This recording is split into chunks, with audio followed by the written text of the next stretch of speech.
9 p.m. on this 13th day of March 2024. Many thanks for making time to be with us. This is the insight here on Lookuptv on a day that Joseph Irungu alias Jowie was sentenced to death by Judge Grace Nzioka in a ruling following the, of course, murder of Monica Kimani in September of 2018. Now that, among many other stories we've prepared for you tonight. First of all, let's have a look at what's making headlines.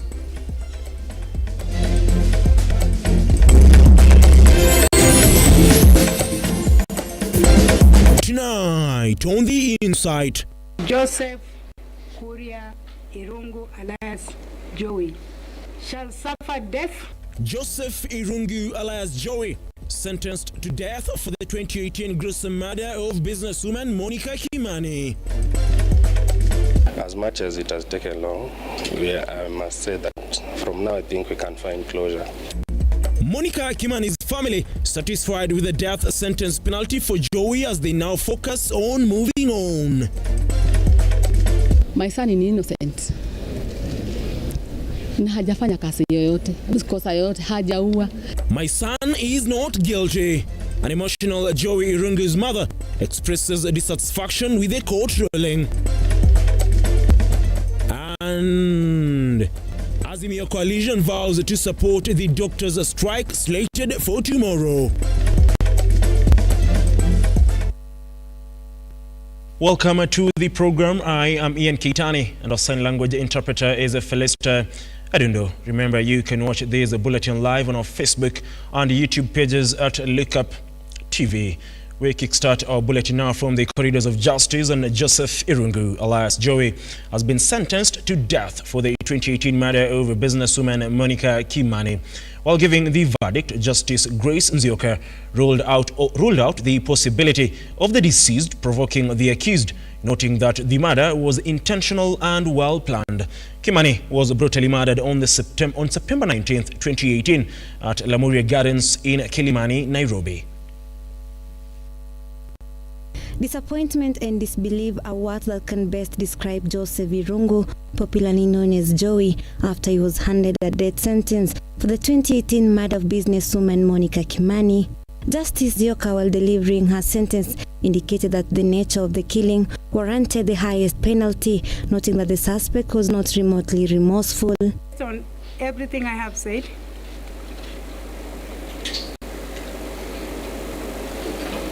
I have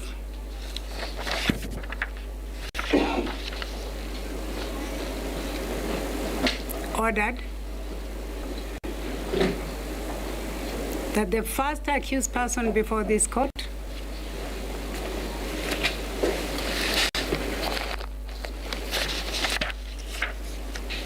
being Joseph Irungu alias Jowie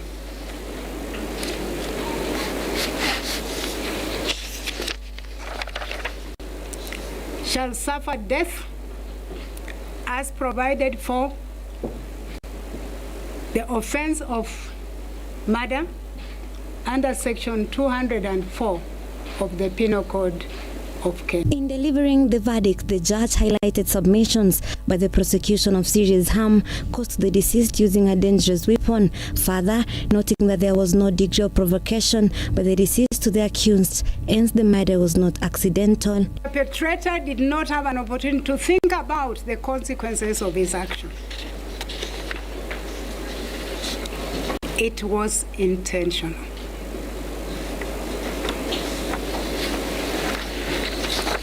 It was not a defensive act. It was not out of provocation. It was planned, it was intended, and it was executed. On the 19th of September 2018, Monica Kimani was gruesomely murdered, her killer slitting her throat from ear to ear and left her body in a bathtub at the Lamuria Gardens, Kilimani, Nairobi, an incident that led to public outrage as family and friends demanded for justice. Now let's look at, and this is very critical, because it is not the court just making an observation, it was a brutal murder. Let's look at how the defense, that is the submissions in mitigation by the accused person himself, describes the offense. Mavin Getembe, Lookuptv, Nairobi. Now, Jowie Irungu's death sentence penalty for the murder of businesswoman Monica Kimani has reignited the conversation on a death penalty in the country, with many questioning whether he will face the hangman's noose or he will serve a life imprisonment, as no one has actually been executed since the 1987 execution when Ezekiel Ishuka was hanged. Following the sentencing of Joseph Irungu alias Jowie to death, a sentence handed to him by Judge Grace Nzioka, questions continue to linger regarding the death penalty debate and whether Irungu will literally face the penalty or not. In September of 2017, a landmark ruling by the Supreme Court declared the mandatory death penalty unconstitutional, reopening the debate as to what purpose the death penalty serves in the criminal justice system and whether its continued existence in statutes adds value.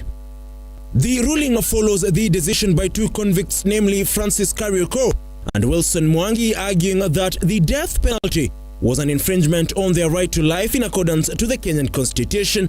The ruling was followed by the formation of a task force mandated to look into the death penalty and its implications in regards to the provision of right to life, a task force that was appointed by former Attorney General Githu Muigai and led by Mariana Njau Kamau. Despite the ruling by the Supreme Court noting that the death sentence was unconstitutional, convicts continue to face death sentences in various courts across the country. In the case of Jowie Irungu, Judge Nzioka pointed at Section 204 of the Penal Code, which dictates that a person shall suffer death as provided for the offense of murder. According to the Supreme Court ruling, Jowie will not literally face a death penalty, but will serve a time in prison until his demise, if at all he fails in his appeal against the ruling. In 2016, former President Uhuru Kenyatta commuted the death sentences of over 2,000 convicts on a death row to life imprisonment. Earlier on, President Mwai Kibaki had implemented a similar action in 2009. All of the 4,000 death row inmates who were awaiting execution had their sentences vacated and commuted to life imprisonment. In 2007 and 2015, the Kenyan Parliament voted against the abolition of the death penalty when bills were initiated by individual lawmakers. Kenya is among a handful of African countries which are considered de facto abolition states, meaning that they have not carried out an execution in 10 years. After the court ruling that found Jowie guilty, his lawyers communicated their intention to file an appeal against the ruling. However, the question remains, will Irungu's lawyers stay true to their word and file an appeal? And what will the Court of Appeal have to say? Ian Keitani, Lookuptv. Now, still on that particular matter, the family of Monica Kimani, the businesswoman, was brutally murdered in 2018, has welcomed the court's decision to sentence Irungu to death. Although they are satisfied with the ruling, they now have the burden of moving on. On behalf of the family, I will say we are happy with the sentencing. As much as it has taken long, I must say that from now I think we can find closure and try to move on. Yeah. Well, with everything that has been going on, it was very difficult. So at some point we felt like losing hope, but I think we gathered courage and we are here now. Yes. Satisfied with the judgment? Yes, we are satisfied. Now what we are looking forward to is how to move on with everything and maybe find closure. Yeah. Now, like they say, there are two sides of the coin. On the other side, the family of Joseph Irungu alias Jowie has disapproved the court's decision to sentence their son to death for the murder of Monica Kimani. Speaking after the judgment, they affirmed their king's innocence as they seek to appeal Justice Nzioka's ruling. A 7-year court battle has today come to an end with the main suspect Jowie Irungu convicted to death sentence for the murder of Monica Kimani. As family and friends of the deceased have indicated, the accused family remains adamant of Jowie's innocence. Believe my son is innocent. Na hajafanya kazi yoyote, kosa yoyote, hajaua. Kuna kitu ninaamini, kuna a God of a second chance. Na atamtoa. Na ndio unaona niko na nguvu sababu Mungu mwenye ninaamini ndiye atamtoa. He is like Joseph. Joseph alidhulumiwa hivi na Mungu baadaye alimtoa. Na hata ninaamini sasa atamtoa wakati wa Mungu ukifika. Jowie's lawyer held that his people were prepared to get such a sentence and the ruling did not shock them. And let me whet your appetites. I think all of you remember those words. Those are not my words. Those are the words of the Honorable Lady Justice Nzioka when she was passing the sentence on Jowie. We all remember those words. Let me whet your appetite. We affirm in our belief that during this whole process, the Honorable Lady Justice, with respect, was playing to the gallery and aiming at placating the court of the public. He further added that they have already filed an appeal against the decision made today by the court. It is rather obvious. Our courts have always held that where the prosecution refuses to bring evidence before court in their own possession, which might prove to be exculpatory evidence, there can only be one reason why they have refused to bring that evidence: because it points to the innocence of the accused. Joey Joseph Irungu is innocent and we shall prove it. Ebikadenye, Lookuptv. Of course, this is a story that will continue to follow up for you in regards to, of course, the appeal that the family says they have filed at the Court of Appeal in regards to the ruling that was made by Justice Grace Nzioka today. Remember as well, after the same judge found Jowie guilty last month, the lawyer Nandwa Hassan said he will appeal that particular ruling. We'll be following up that story just to give you details on what happens and what next for Jowie and, of course, his family as they move forward with the appeal against the death sentence. Moving forward to matters health, the Azimio coalition has called for the resignation of Health CS Susan Nakumisha, say over the delay in posting medical interns. Addressing the media in Parliament today, the leaders have thrown their support around doctors, vowing to back their strike slated for 12 midnight. Stanley Lugaria now reports. Solidarity forever, for the union makes us strong. Azimio lawmakers have thrown jibes at the government and now want the impending doctors' strike set to begin this midnight be halted. They're now calling on the government to ensure that it prioritizes its agendas rightly. Led by Ugunja MP Opiyo Wandayi, Azimio MPs have expressed disappointment with how the government through the Ministries of Health and Treasury has been dealing with the doctors' concerns following the Medic's notice of 7 days ending at midnight to ensure money is approved from Njuguna Ndung'u's ministry for medical students that will see them licensed as doctors. The leadership at the Ministry of Health has failed spectacularly. That strike is now imminent. And for the avoidance of doubt, we stand in solidarity with the doctors. Tunataka kufikiria waziri akiwa mama anafikiria kutafanyika nini usiku wa leo baada ya saa 6 wamama wajawazito washikwe na uchungu wakimbia hospitali, hakuna madaktari. The issue of doctors is something that does not come as an emergency or as an unexpected event.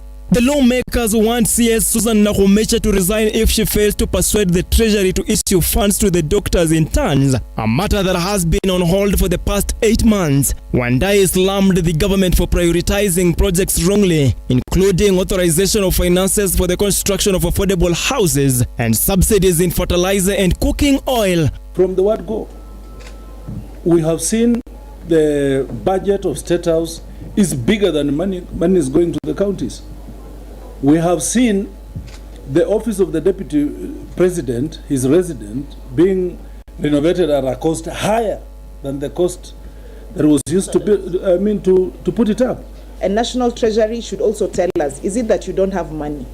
Is it that you have not collected enough with all the taxes that you're charging Kenyans currently? The MPs have questioned leaders' synthesis in the Ministry of Health and the constant lack of communication between CS and the PS, giving a nod for the strike in order to reach a permanent solution, as they called on the president to stop all current projects like renovations of State House and official residence of the deputy president and focus on the doctors' woes. Kuna vitu vya kuchezea, lakini afya ya binadamu sio kitu cha kuchezea. When you go there, you'll find the PS is talking his own things, the minister is talking his own things. They are not communicating. There is a very big communication lapse. This, as doctors under the KMPDU union are set to continue with their strike as scheduled, following failed negotiations between the union and the government regarding employment of medical students, among other grievances. Just want to enforce and say, as KMPDU, we have we're at a point of no return. The strike notice that was signed dated 6th of March 2024 expires tonight. And we advise our doctors across the country to begin discharging patients and referring. As KMPDU, we remain open to engagement as long as it is going to be meaningful engagement. Not sideshows and time wasted. Long live KMPDU, long live! Long live! One would say that is another looming crisis here in the country as doctors will down their tools as from midnight. On that particular note, we take a short breather. We'll be back in a moment. Don't go away.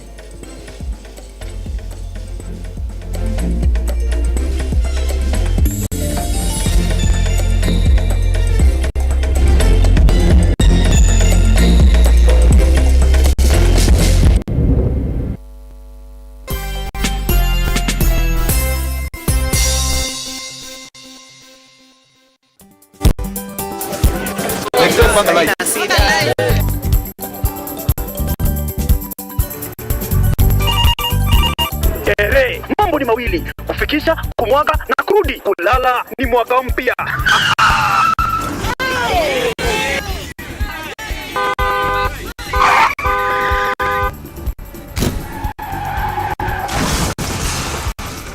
Muka we mse. Nini mbaya? Wewe kwani wani vile dereva anaendesha gari vibaya, lazima tususe. Anaendesha gari na kwa simu the whole time hata analipa na barabara.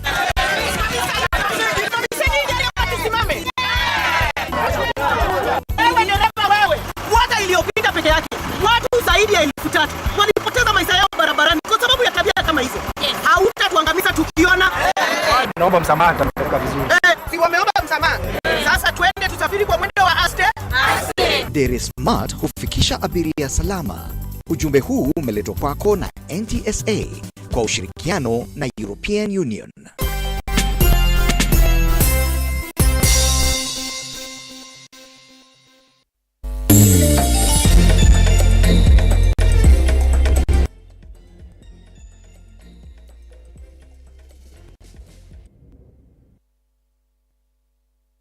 Now, thank you very much for staying with us. We cross over to the Senate now, and Kisii Deputy Governor Robert Monda pleaded not guilty to allegations of abuse of office and bribery at the Senate during his impeachment hearing today. The County Assembly of Kisii presented its case before the Senate, with the Deputy Governor, through his lawyers, examining 3 witnesses that were fronted by the Assembly. John Matava tells us more.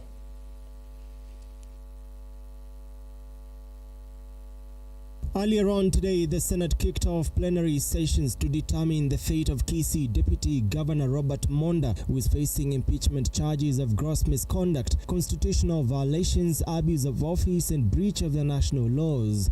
Charge number 1, gross violation of the Constitution or any other law. The particulars of the charge are as follows. Whereas Article 179(4) vests Deputy Chief Executive power on the Deputy Governor Monda has been accused of leveraging his position for personal financial gain, attempting to influence hiring decisions at Gusii Water and Sanitation Company and violating various legal and ethical codes. The person who is here is the deputy governor, and we should limit our discussions on whether this particular impeachment has weight to impeach a deputy governor, and leave away the issues of or trying to bring about the spouse of the governor or any other person. The deputy governor recently denied the claims, terming them a political witch hunt. This is the fourth impeachment hearing in the 13th parliament and the second involving a deputy governor. We will be praying that you make a determination of the very substantive issues to this effect. Number one, whether a case that was determined at the county assembly can mutate so that by the time it is reaching here, it is a different case from what was at the county assembly, or you receive it as an escalation and limited to what was done at the county assembly. John Matava, Lookuptv. Tomorrow will be the day of reckoning for one Robert Monda. Now, a woman in Ndabibi, Naivasha, Nakuru County, is calling on well-wishers to support her financially after being bedridden for 3 years with a wound that never heals, despite seeking treatment from various hospitals. Shamila Barasa with the details. What started as a small wound on her leg 12 years ago has left Faith Njeri a slave to her bed for the last 3 years. The small wound has now infected her leg, forcing doctors to do grafting to cover the emerging wounds. Njeri remembers with nostalgia how her husband abandoned her due to her deteriorating condition, leaving the family between a rock and a hard place. Anza na kidonda mguu wangu huu wa left in 2012, na nikawa nimeng'ang'ana kwenda hospitali nyingi, nikiwa hapa na my sister mwenye alinipatia support kwa sababu ameishi akinipea support kwa sababu bwanangu aliniacha kitambo. Nilianza kukonjeka 2012 na bwanangu akaniacha on 2013. Kwa hivyo na niko na watoto, nimeishi hayo maisha ya kuhustle.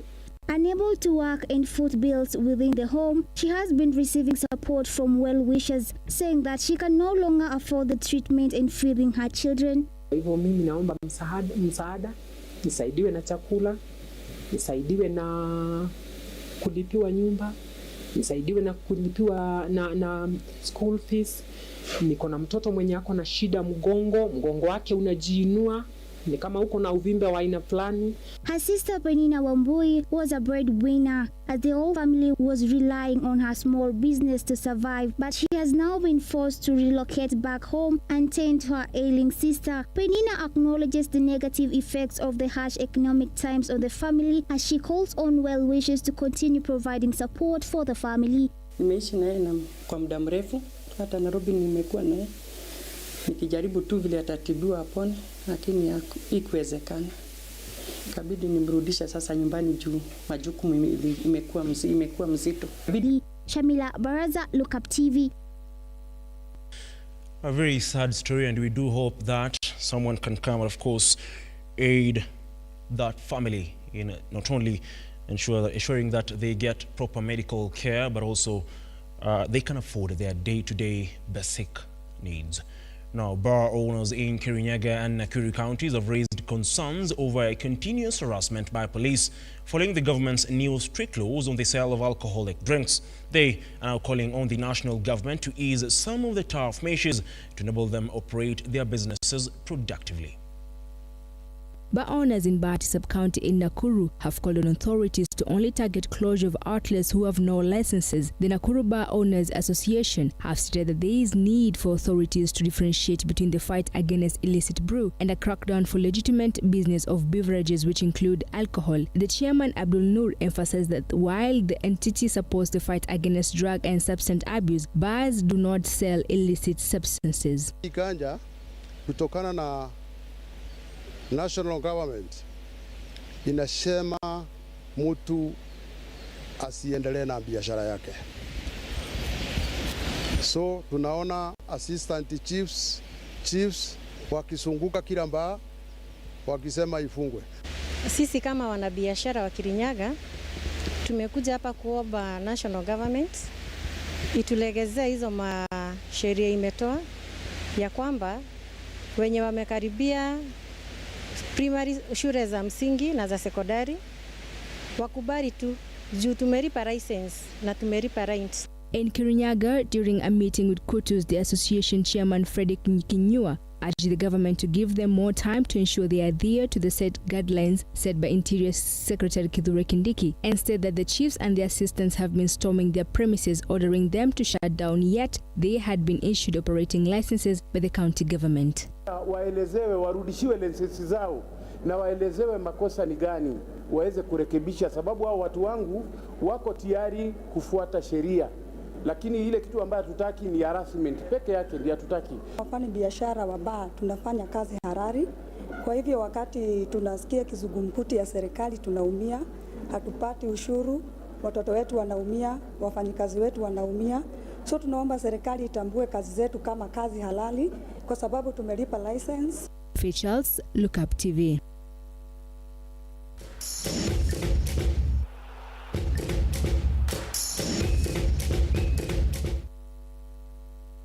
Time to get sporty, on the Safaricom Chapa Dimba Nairobi Regional Finals kicked off today at the Jacaranda grounds in Kayole. 8 teams are set to compete in the quarterfinals at the new-built Dandora Stadium on Saturday, with the finals set for Sunday. Gladys Ogando with more. Groundbreaking and community outreach initiatives marked the Nairobi Regional Final of the Safaricom Chapa Dimba Tournament at Jacaranda Showground in Kayole, Nairobi. In a remarkable partnership with technical and vocational education and training institutions, organizers have pledged to ensure that the most promising talents are given the opportunity to pursue tertiary education in their chosen fields. As part of this, we are engaging in KIFOt training for the best talents that we get. We will be able to take them up and take them through a KIFOt institution to be able to further off whatever they want to train in or whatever the career that they would feel they want to engage in. The winning team will walk away with 250,000 Kenyan shillings, while the second place will walk away with 150,000, with the best players of the tournament set to pocket 30,000 Kenyan shillings. Ateno Ngondo, Lookuptv. Now, FKF Premier League team Murang'a Seal members have maintained their stand on Hussein Mohamed, representing the club during the FKF annual general meeting slated for Saturday, a matter that has led to a standoff between the club and Football Kenya Federation. Robert Masharia, Murang'a Seal's chairperson, hit back at the FKF, insisting that the club has the right to nominate whoever they want. Earlier in the week, Barry Otieno, the CEO of the federation, wrote to the club notifying that Hussein Mohamed was not eligible to represent the club, saying he was not a registered member of Murang'a Seals.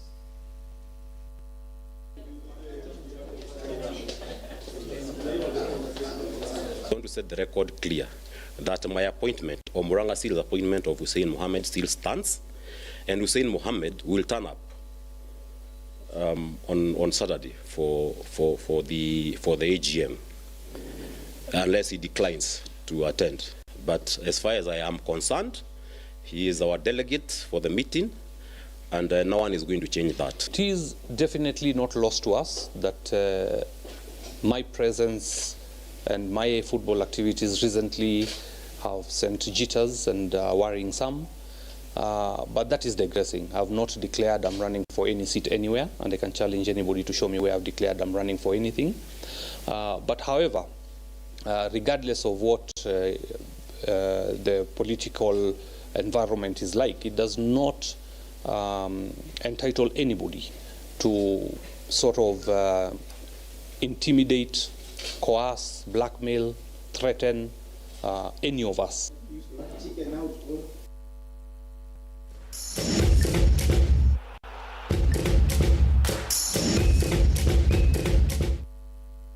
Just to let you know is that Atletico Madrid will be playing against Inter Milan, and PSV Eindhoven will travel to Germany to play Borussia Dortmund in the final round of fixtures in the UEFA Champions League round of 16. Yesterday, Arsenal did win on post-match penalty shootouts against FC Porto, and I will repeat it here again that Arsenal are not going to win any silverware this particular season. On that note, we wrap up our bulletin at this particular moment in time.